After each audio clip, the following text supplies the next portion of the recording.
Big Science Podcast. My name is Tyler Bublitz, and welcome back to the fourth Sunday after Pentecost for the week of June 16th, 2024. And I'm excited to have you here. I'm excited to get into this week's podcast, and I'm excited with where we're going to go again this week. It's, I feel more of an entry-level subject, but I think, again, it fits the topic on where we're going really, really well. And I think it's one of those things that I can guarantee most people probably haven't talked about or preached about or seen it as a faith and science connection, because it's something that we overlook. And that's a little bit what we'll be getting into a little bit this week, is thinking about things that are overlooked, especially with the text that we have this week. I think it's something that applies really well. And I think in our world and in our society that we're in, I think there's a lot of times that it's really easy to overlook things. And in this time and in this space, I think there is a lot of time and space that needs to be given to some of these things that we often overlook. And it might actually help us as a world and as a society be able to better interact with each other when we start recognizing the gifts and abilities that each of us are bringing to the table, instead of quickly pointing out things that are wrong. But let's get into the question that we had for last week, which was, what changes can you make that are difficult to you, but make for the long-term betterment? And one of the responses I got this week was looking at one of the changes that they could make is just planting a tree. And I think there is an aspect to that. Taking those seedlings of a tree, it is a lot of work. Specifically, if you have to go and find the tree, which for me, where I'm at, there is definitely a few spots where I know where to go to get some small trees. But getting a tree, digging a hole, doing the care and effort, especially if it's just something in your yard, but even doing a forest, it's a different type of thing. It's the trusting that rain and stuff is going to come to be able to help nurture these trees, but along the fact of just going through and digging the holes. I remember as a kid creating a lot of tea cuts to be able to lift it up, to be able to put those roots in and put it back down in the hole. Just giving it a lot of time and putting in the time to be able to do something like that. It's not an easy task in and of itself, but it really can transform a whole community. It can transform a whole area. It can really enliven a whole thing. And that commitment then makes for a long-term impact of changing how things are seen and changing how that whole community interacts in the future. And I think that's one of the things for us we have to be thinking about, is little changes that we make can make long-term significant differences. And I think it's so easy for us to undercut ourselves and say, well, it's not really going to make that big of a difference, or what's the point of me doing this? Is it really going to make a difference? If all of us make those small changes, the difference actually starts to grow along with it. And I think there's times where we miss that and overlook that aspect of things, and that can be extremely valuable. So let's just jump into the text this week. One of our alternative Old Testament readings this week is from 1 Samuel chapter 15, verse 34 to chapter 16, verse 13. We start here in chapter 15 just to verify that Saul has died. And so in that, the Lord then comes to Samuel and is asking, how long are you going to grieve this? It's time for us to go out and do this thing for Israel, even if there is some disagreement between Samuel and God on whether or not they really should be doing this whole king thing. But God says, this is what the people have wanted. This is what we're going to continue to do. And so Samuel goes out and is welcomed to Bethlehem and is declared as coming as peaceably, and goes to Jesse, who God has directed him to, and says, gather all your sons together. And he gathers them all together and has them all pass by Samuel. None of them goes and talks to Jesse. Is there any more? Yeah, the youngest is out with the sheep. Go get him. And it's interesting because God says earlier here to not look at the height and stature of the person, coming from verse 7. But then by the time we get to verse 12, we suddenly get this description of David, of how ruddy and beautiful eyes and handsome, that this is King David, and when it passes by is anointed with oil to be the next king of Israel.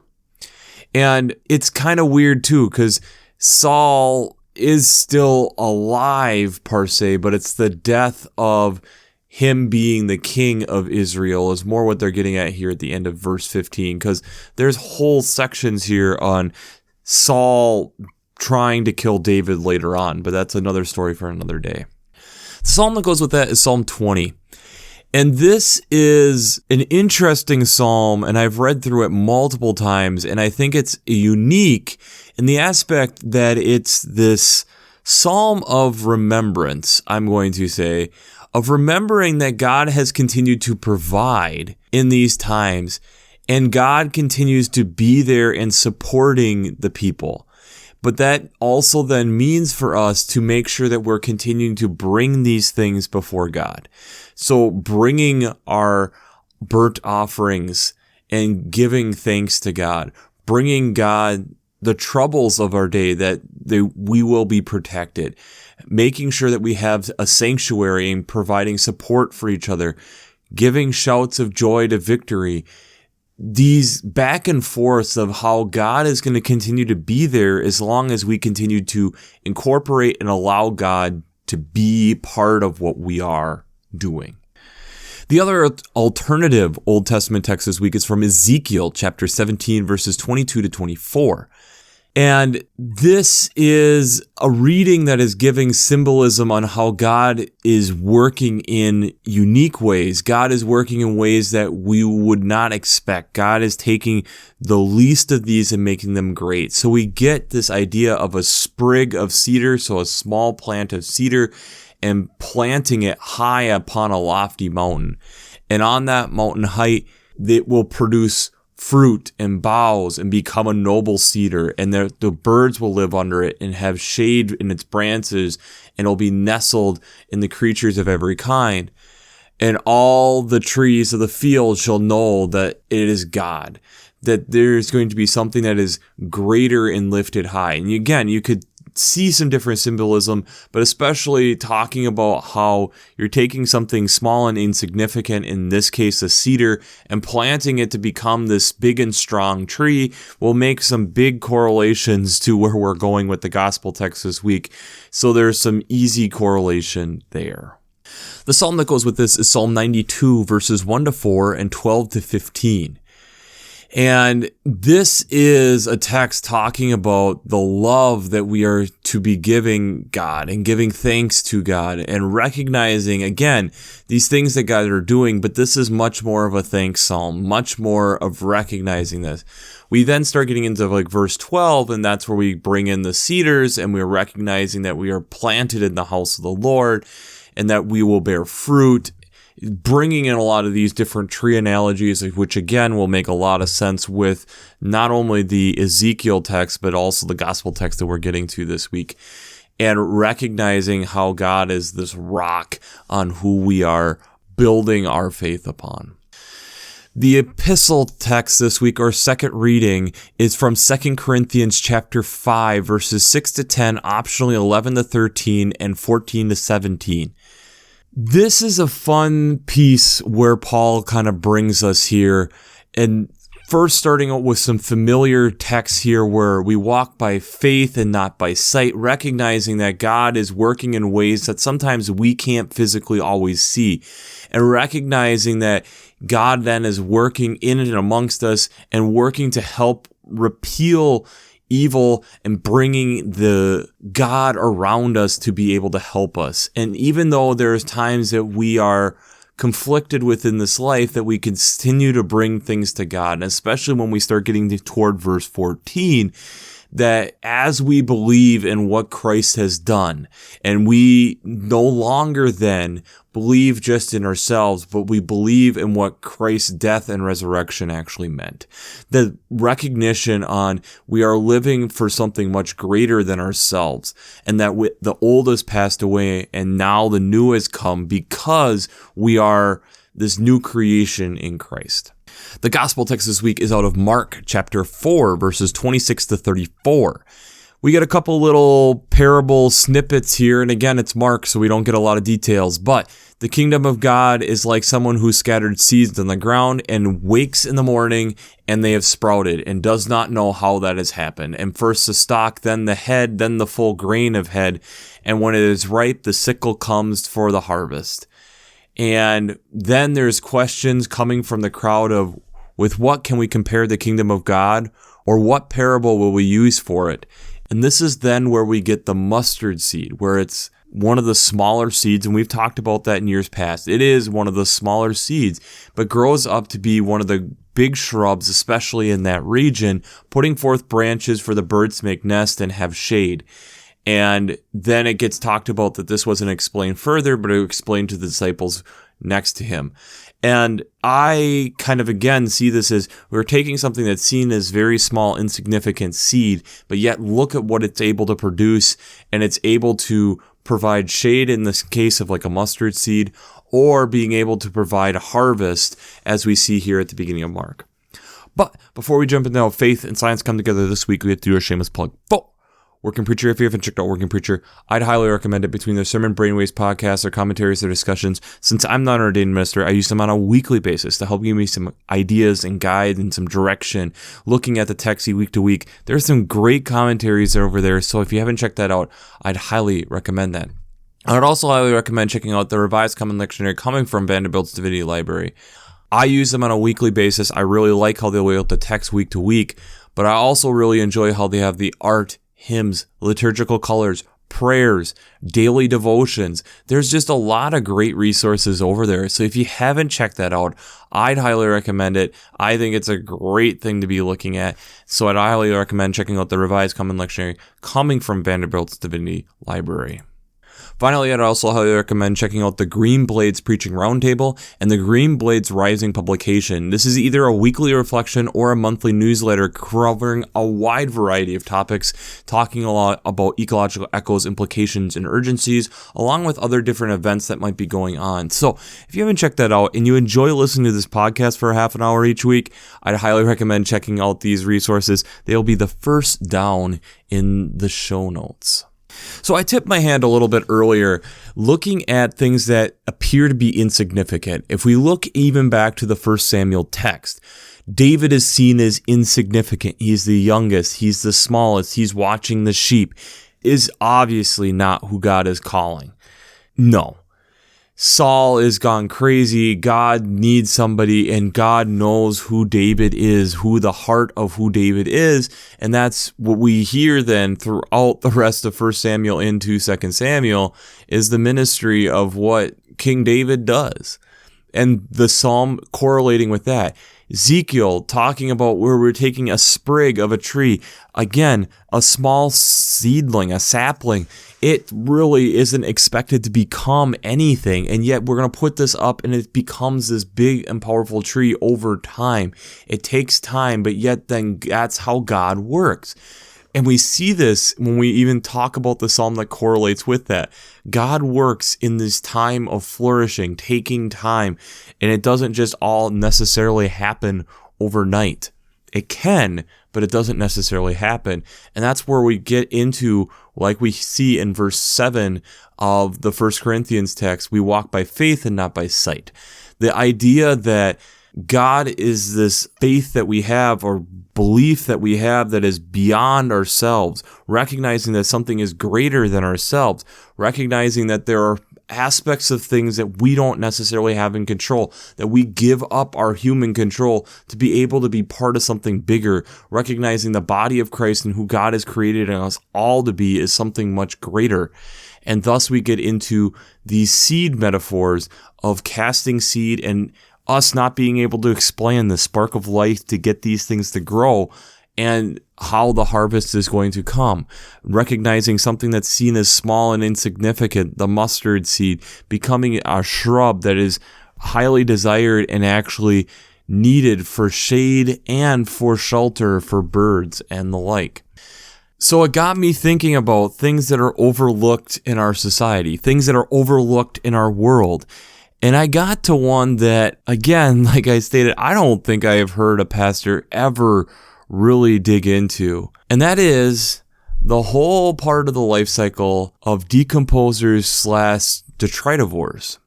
Now, detritivores or decomposers break down detritus, or it's the organic matter that is left behind by other things. So if you think about it, we have a lot of producers, we have a lot of consumers. So producers being a lot of plants, consumers being things like us that are eating those plants, and we're leaving behind a lot of different waste products.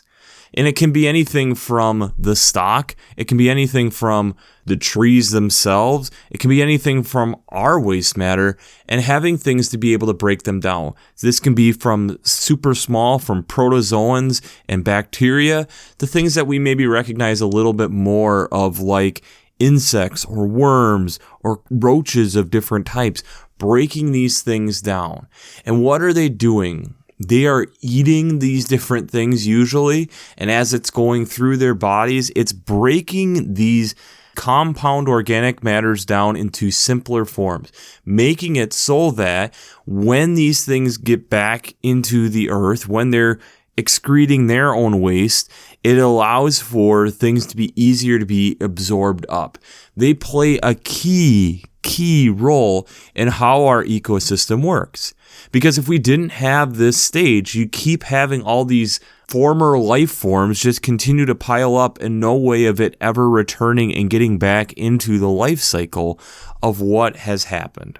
And this is a key aspect to, if you look and think about even how farmers will attack and plant their fields.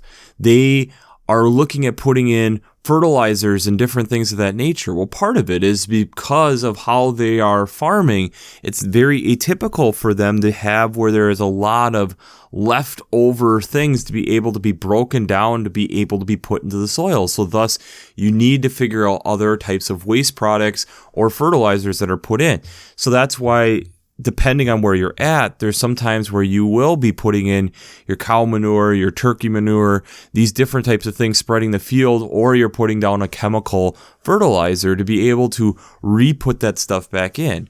Naturally, in nature, what you're having is the breaking down of different things helps bring some of that and put that into the soil to allow for that to be able to continue to be healthy for the growth and future growth of plants. The last week, I've been working on multiple gardens, and one of them has been just stripping soil a lot and being able to look at some of the different things that are in the soil, certain insects and grubs and different things, some that I was excited to see in the soil, some I wasn't so excited to see in the soil. One of the things, though, I was really excited about this year was getting into our raised beds. And last year, after we planted, I put down cedar chips to kind of help keep weeds down even more. And when I went to the boxes this year to be able to start looking at planting, I was so excited to see the evidence of, one, the natural processes of things starting to break down, but obviously the effects of having these different microbes and such breaking down this wood for me, that I'm getting this natural, beautiful compost in my boxes, my raised beds, for my plants to grow. This beautiful life cycle of being able to bring those nutrients back into the soil to allow for these plants to grow. Because again, if we don't have these nutrients in the soil, nothing can grow. We don't have the carbon, nitrogen, phosphorus, calcium, potassium that is needed to be brought out of the soil just for these plants to grow. And thus it's something that is super small, some of it you have to look underneath a microscope to really be able to see your springtails or your bacteria or microbes that are breaking these things down. But in that, it allows also for fungus to be able to break this stuff down even further, to be able to absorb it up and do its own type of growth. And we've talked about in past episodes of how important specifically fungi can be for a whole ecosystem. Why?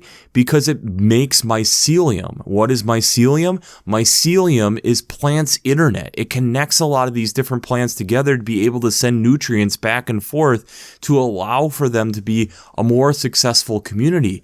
If you don't have these detritivores, if you don't have these fungi that are breaking this stuff down, you don't have that connection that they are needing to be able to work together so that everybody is able to grow. When we look and think about it from that perspective, this also shows that yet again we have a God who not only plays in the short term, but more importantly, God plays in the long term. God sees where things are going and is trying to work in that realm. Recognizing that you may be seen as insignificant at this moment.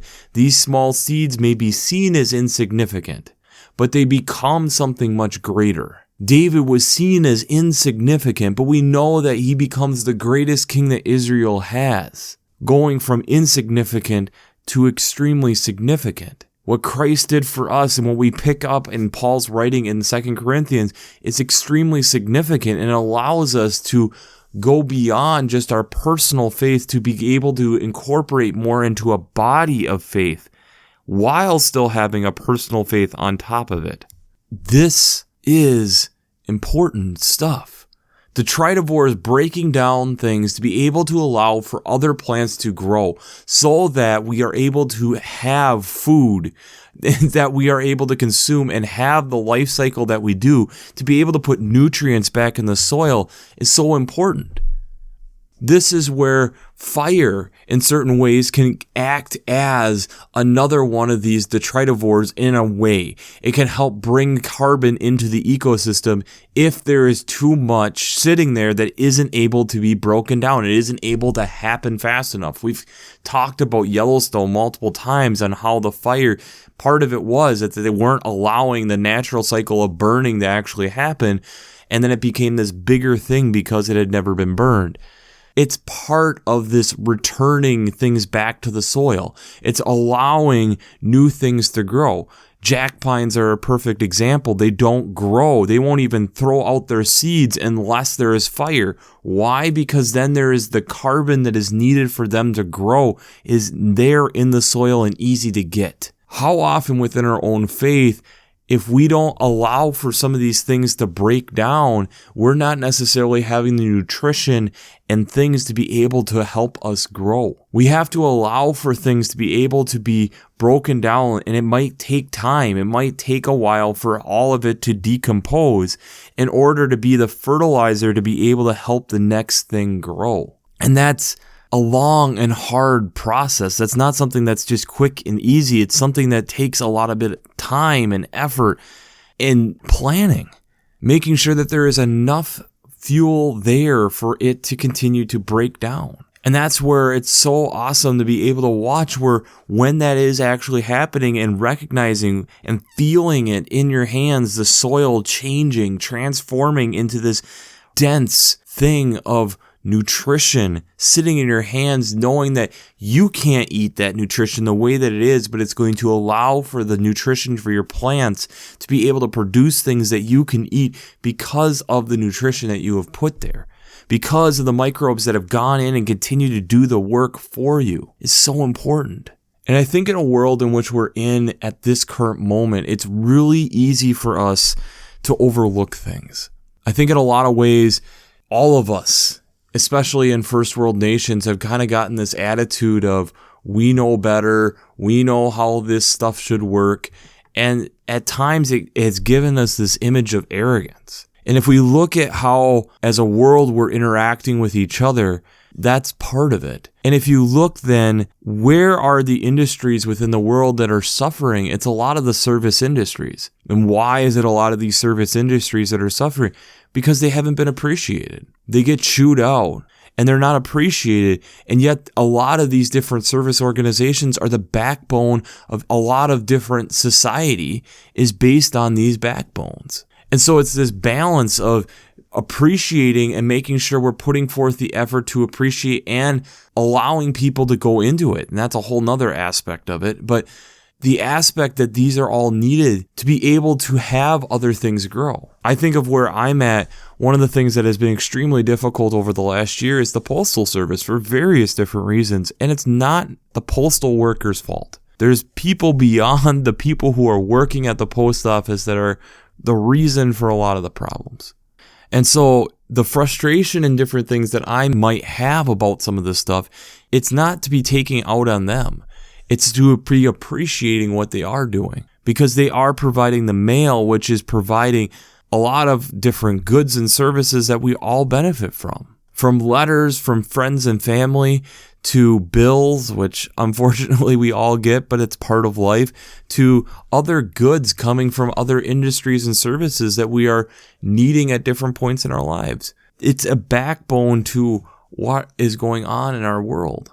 And I think it's easy for us to overlook some of these different people. And it's not just the postal service. It's your grocery workers. It's your fast food workers. It's all these different service industries in particular are huge and vital to society in so many different ways. And do we take the time to appreciate your government workers being able to help and make tough decisions? Or are we quick to point blame and ridicule instead of actually show appreciation? The question we have for this week is, who or what are some things that we often overlook that we shouldn't? Who or what are things that we often overlook and we shouldn't? I think this is a text of appreciation and it's recognition. It's for us to recognize and take the time to think and be part of God's creation and slow down. I know for me this last week, being able to get my hands in the dirt, it's been a moment of slowing down and appreciation. Grabbing that soil in the raised beds and feeling all the cedar chips and knowing I'm going to have to go and buy more cedar chips. Knowing that it's going to continue to break down, but also getting excited like this is all here. It's going to help slow the water to make sure that the plants have that water for a longer period of time, but it's also breaking down and becoming that soil that I was wanting it to be. And I'm excited for those beds over the next 5-10 years as the soil continues to get better and better and better. As I figure out more and more ways to continue figuring out ways to get different nutrition in there. Are we doing that within our own lives? Are we building up those different people who are in those different service industries? Are we putting away things that we no longer need and allowing ourselves to actually break them down to become nutrients for other things? Are we recognizing that that's part of life outside of the human construct? And I would argue even within the human construct, that there are times that we let things go to be able to let us be building something on top of it that's going to allow for more fruit to come. I think as we get older, that's a very difficult concept sometimes for us to really get our heads around. We have different roles within life and we all have difficulty letting different phases of life go. But yet, that's an important part of what life is as well. We recognize it more when we're younger and recognizing the transition from different schools and education and moving into adult life. But when in the adult life do we really make sure that we're continuing to do that transformation as well? Some places we're good, but some places I think all of us could admit too that we have room for growth. We have room to let things go, and that's hard.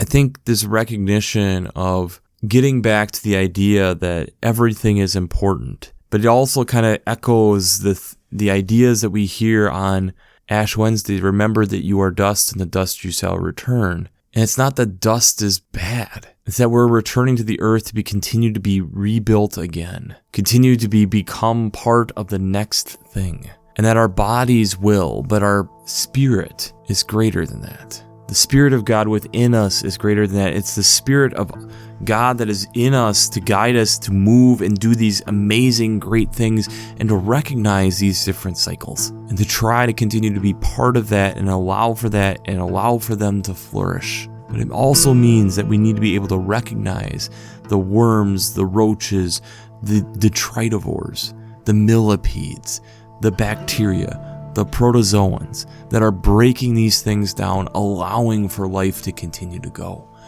And not seeing them as bad, but seeing them as extremely valuable. in order for our lives and plants and world to grow and be prosperous as we are all hope and want for the world to be as God designed it to be.